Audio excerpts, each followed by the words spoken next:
Okay, right now Suresh Technology. Leo nataka nikuelekeze jinsi ya hard reset. Hii ni Google Pixel 7. So utashika power button na volume down pamoja. Unaona italeta huu ujumbe. Ikishaleta huu ujumbe utakuwa unatumia button hizi mbili, ya juu na ya chini, kwa ajili ya recover mode. Utaenda kwenye recover mode, tumia power button, zinza kuletea command, zinza tumia is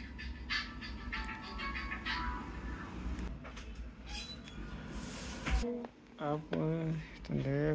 Itaendelea kuwaka. So hapo itaendelea ku reset.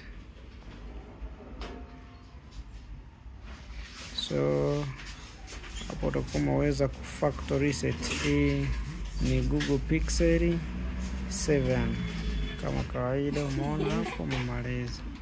Sasa kusubscribe, kulike na comment. Suresh Technology is more you watch is more you gain. Asante.